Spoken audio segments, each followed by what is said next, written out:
Al, that's a really tough way to lose a game. What have you said to your players after that? Obviously that we have to manage much better when you cannot win. And the way we handle the ball in 3 occasions in deep areas, it's not good enough. And then that is half time. You know, you want to win the quarterfinals, you have to beat your opponent. And this is what we have to do at the Emirates now. What do you think you were lacking out there tonight? We lack threat. We lack much more threat. More aggression, especially when we had the ball in the final third, especially in the back as well, more purpose to hurt them. So we will tweak a few things to attack better, especially because, to be fair, we haven't conceded at all, but we can do better. Was that because they made it difficult, or do you feel that your players just weren't quite at it? No, it's a team that is very well organized defensively, and they break your rhythm all the time. I don't know, it was 35, 37 fouls in the game. So allowing that as well, it's not good enough. And there are certain things that we will have to do much better. We'll play at home. We know now, we know them, and we know what to expect. We've seen how crucial set pieces have been to Arsenal this season in games. Why do you think you weren't able to get a breakthrough with any of those tonight either? Well, first of all, it looked like we couldn't even touch anybody because everything was a free kick. But as well, we will learn from that, prepare better, and go and do it. Thank you. Thank you. Okay, there you go Mikel Arteta's thoughts about that match. He says, look, we lacked threat, we lacked aggression.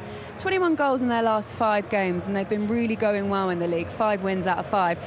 Is there going to be an inevitable drop-off in those standards? That's a phenomenal rate of goals they're scoring over those 5 games, and that you can't expect that to be kept up. If they do that, then they're going to go really close in the league. But I think, again, I keep going back to it. This is European football. This is knockout stages now. There's a team. The team aren't going to let you come in and just play your football and say, right, you attack us, we attack you.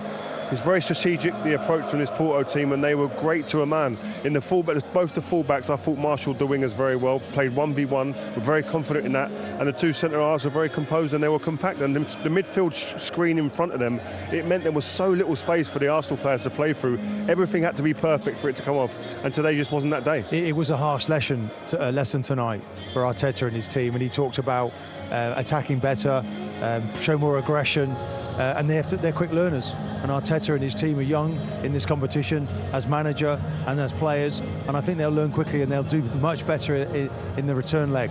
There's no doubt about that. And you know what happens in these games as well with that experience, and it becomes a cauldron here as well, because they start willing the ball in the net as well. But also, when you start getting a bit of rhythm in the game, or you do make a little bit of a break in the transition, they just foul you. Doesn't happen in the Premier League as much. 37 fouls, he was saying. Exactly, in Europe, this is what happened. And it stops, it's the key thing, he said, it stopped our rhythm. And that's what they've been used to recently, building up that rhythm, that momentum, when they just blitz teams at the moment.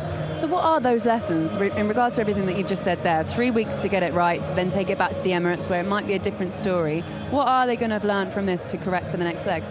Getting it to their wide players, Martinelli and Saka. They've been the 2 players that have carried this team now for many years. We don't see Zinchenko at the moment, we don't see Jesus, so it's those 2 players. And when they're starved of the ball, Arsenal don't quite seem the same. So I think it's just about moving the ball quicker, getting it to those 2 players, and then being effective in the final third. They can't play this badly again. Look, it was professional performance. It's because the defence really did a good job until the goal. And there's question marks. Was the keeper a bit too low? Could maybe have Declan Rice gone a bit higher? Could he have pressed a little bit? I think there was a bit of fatigue there, to be fair, in the close. And you have to give credit, that was some strike. So there's still plenty to go in this tie yet.